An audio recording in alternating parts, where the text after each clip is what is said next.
Assalamu alaikum wa rahmatullahi wa barakatuh.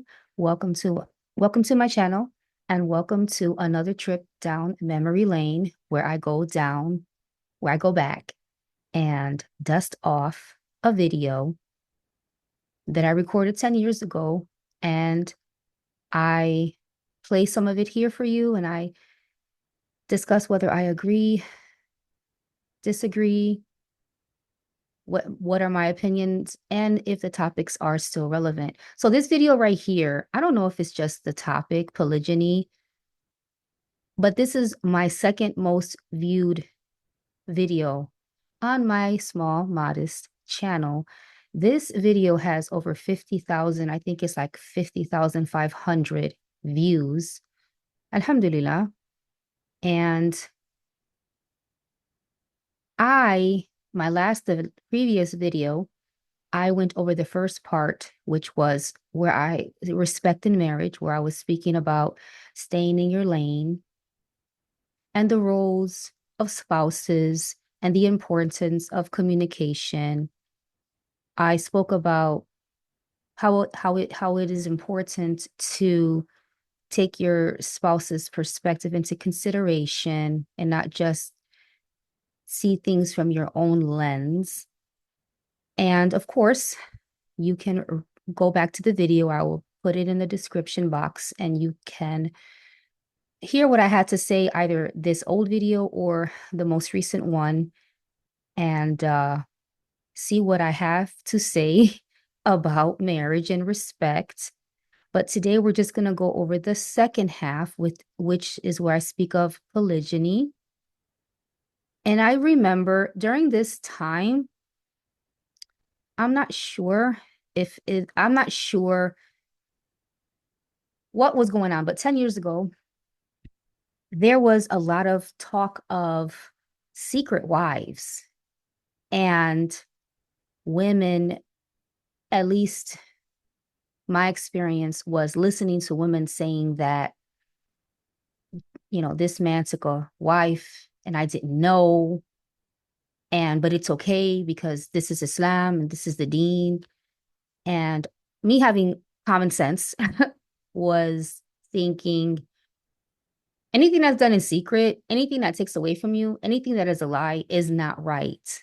Now, number one, I'm going to start off by saying that I'm not going to say polygyny is not something, it's not haram or anything like that.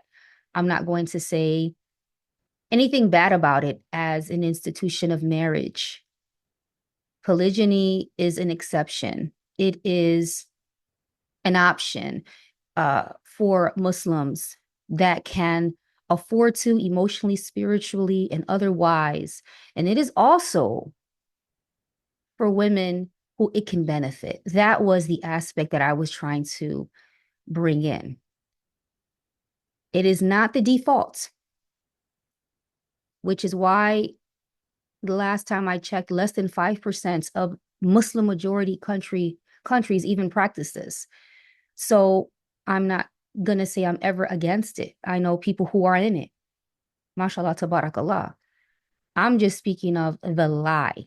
I'm speaking of, and lies are bad, whether you're in a monogamous marriage or a polygynous marriage. Lies are bad if you're single. Lies are bad. In Islam, we do not have, this is not a religion of secret lives. This is why we have witnesses from anything from a shahada to a business contract to a nikah to divorce. Like, we are a religion where we are forthcoming and we are transparent. So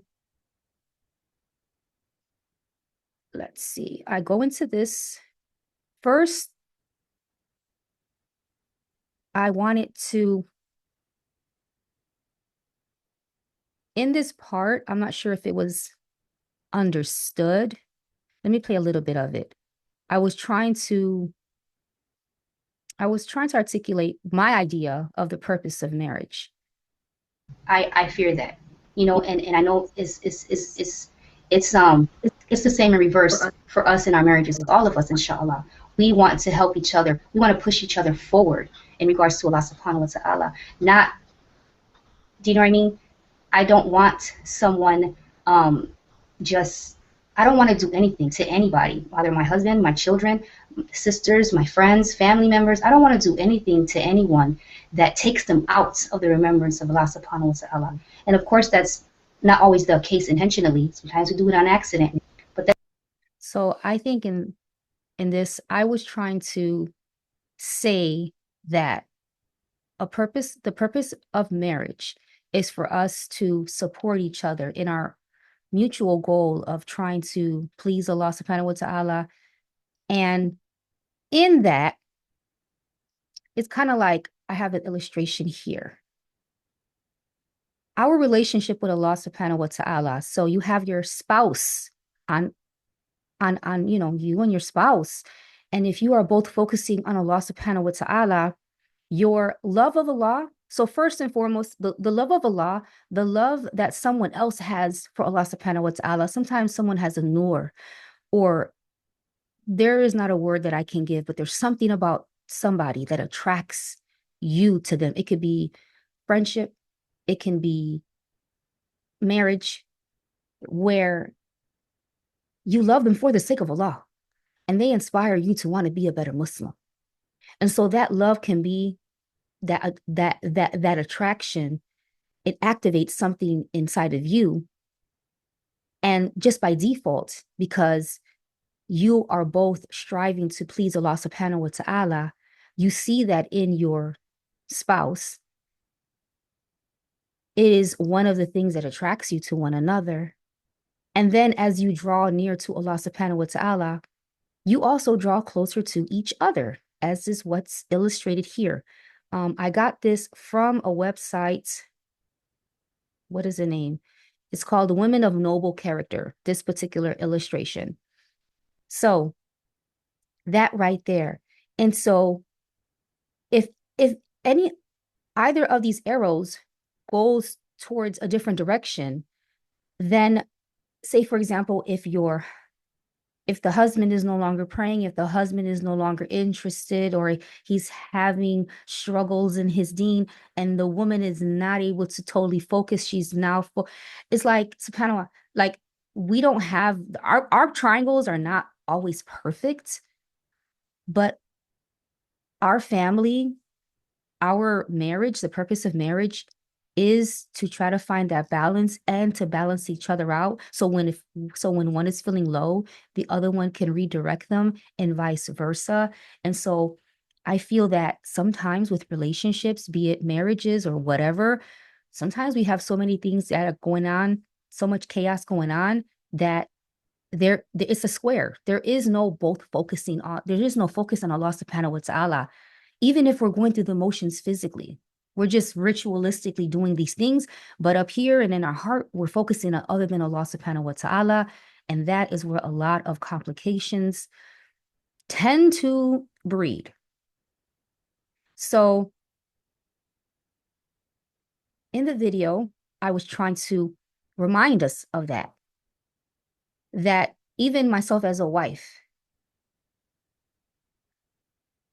I can't complain about any little thing. I have to, like, I want to preserve my husband, his focus, my children, everyone. I don't want to be the center of attention. I don't want to be so petty. I do not want to be where they always have to be checking in and making sure I'm okay. I don't want to be a disruptor.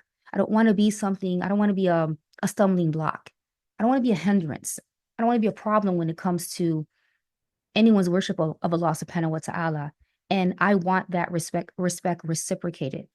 And when you look at your family, when you look at your spouse as someone that, first of all, you chose them. That's something I talked about in the previous video, where I think it's called being petty in marriage or something like that. But you already decided to be together. And the purpose of marriage is to have somebody. As a woman, you have a covering, you have a maintainer, you have a provider, you have someone that protects you. And so that you can focus on Allah subhanahu wa ta'ala, so that you can draw closer to Allah.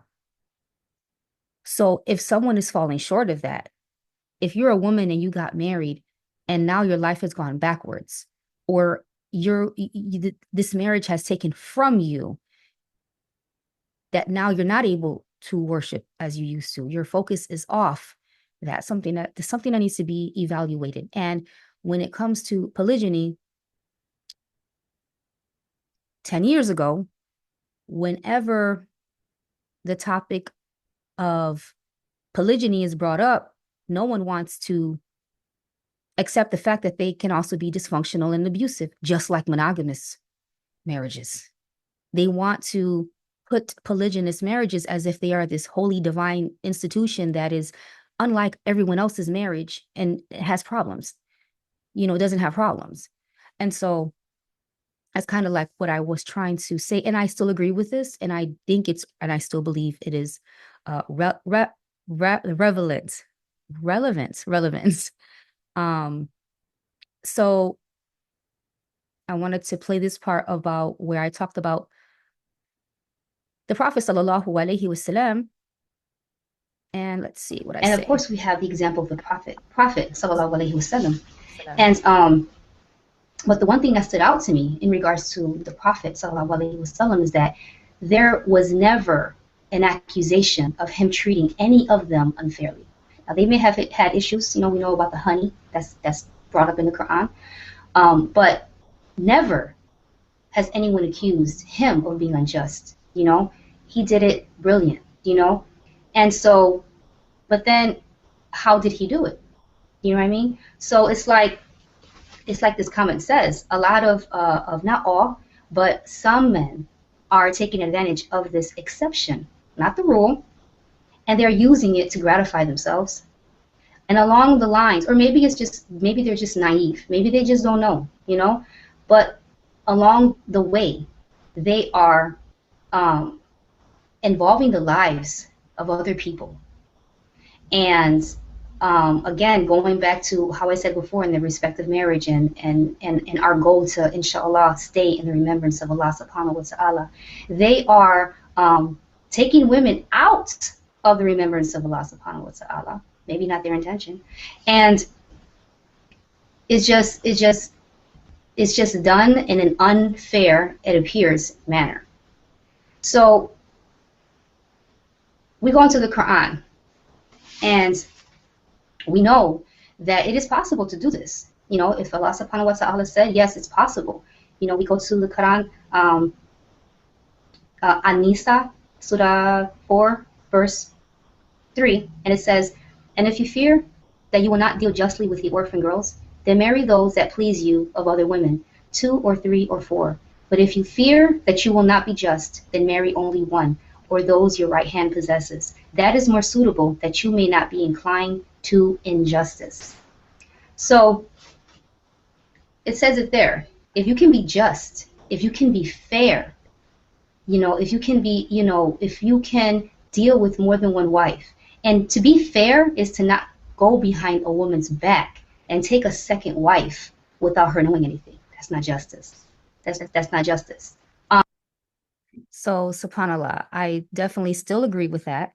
I am someone who doesn't believe in, especially within a marriage, having secrets and doing things behind people's back.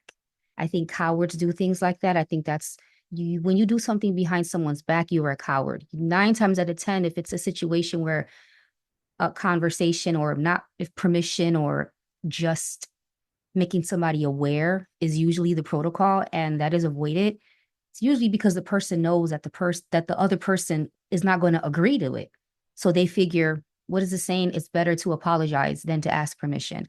That is extremely selfish.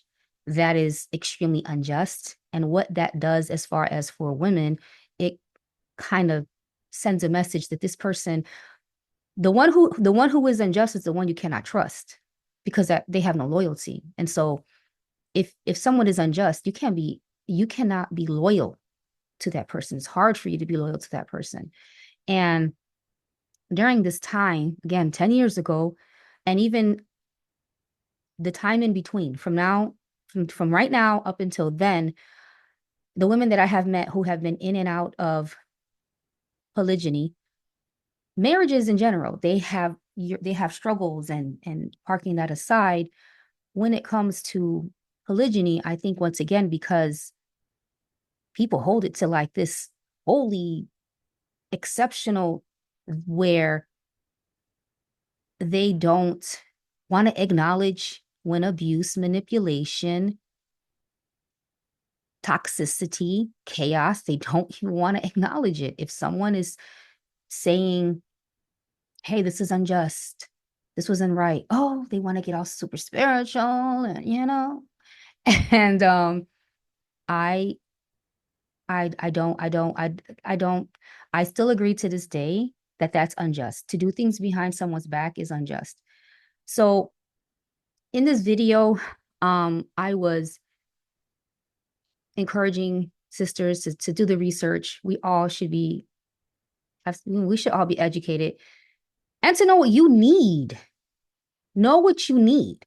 If you're a type of person and you need to be in a monogamous relationship because you have issues, we are in the West. I'm sorry. You might be in a situation where I've had to share everyone. I've been by myself. I have abandonment issues.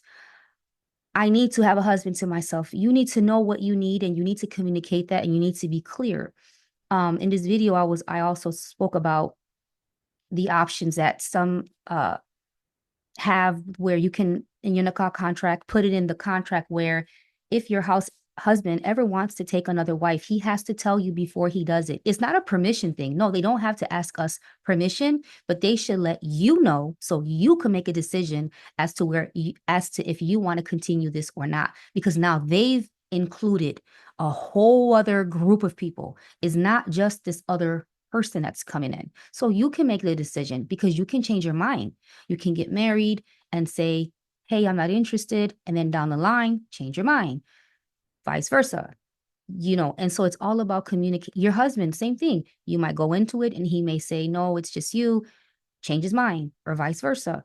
So you just always have to be communicating and checking in with one another, and to know that your feelings is just as important as his.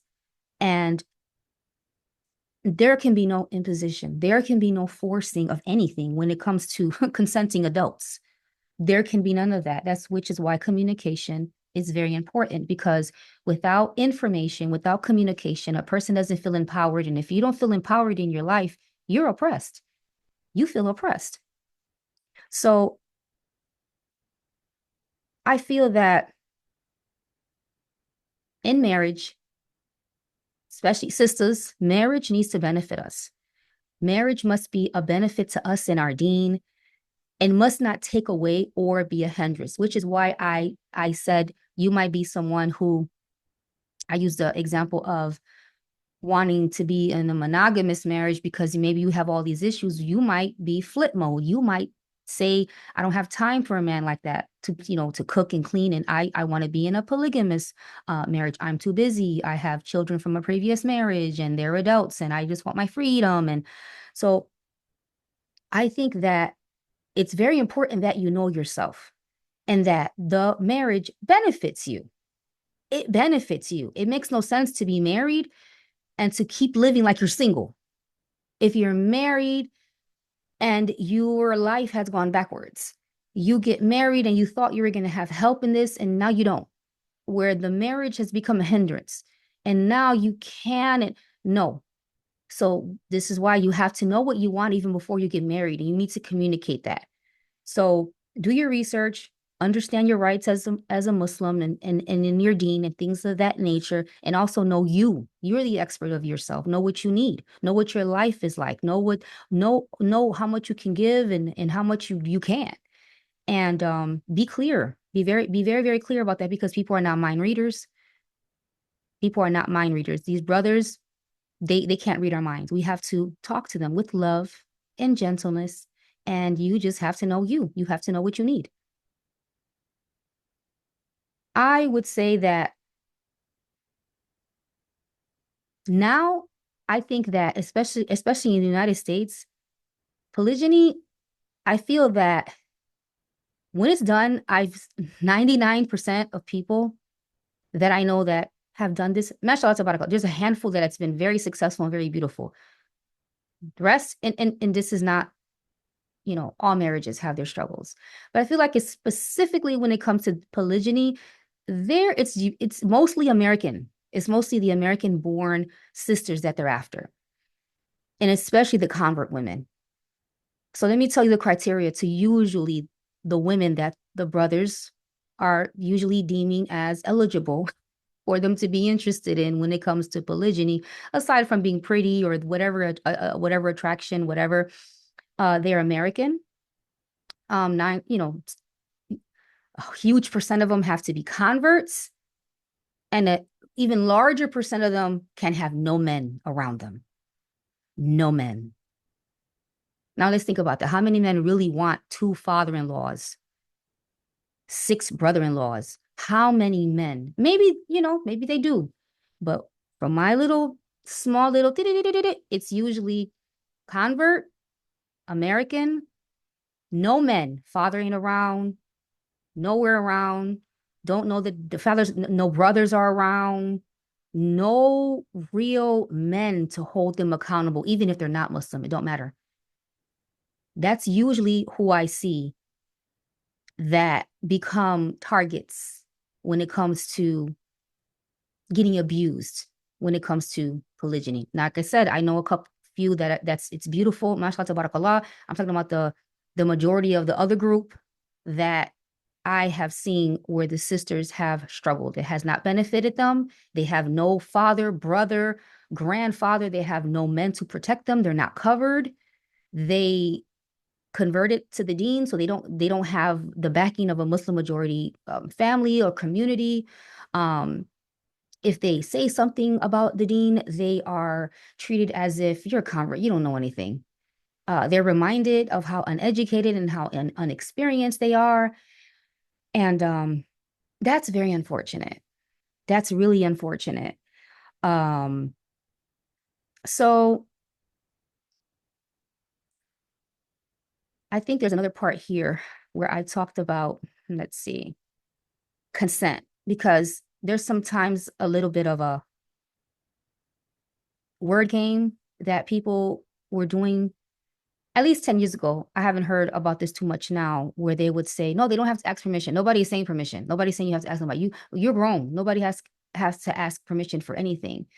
It's just making someone aware. So let me see. Let me see what I said here. I know I wrote this down. Let's see if it's As another wife, and. So the answer is, according to scholars, the Sharia does not require the husband to get consent of the first wife for a second marriage. If the conditions of a second marriage are right, according to the Sharia, he can legally go ahead and marry. But we need to understand the spirit of the Islamic ruling first.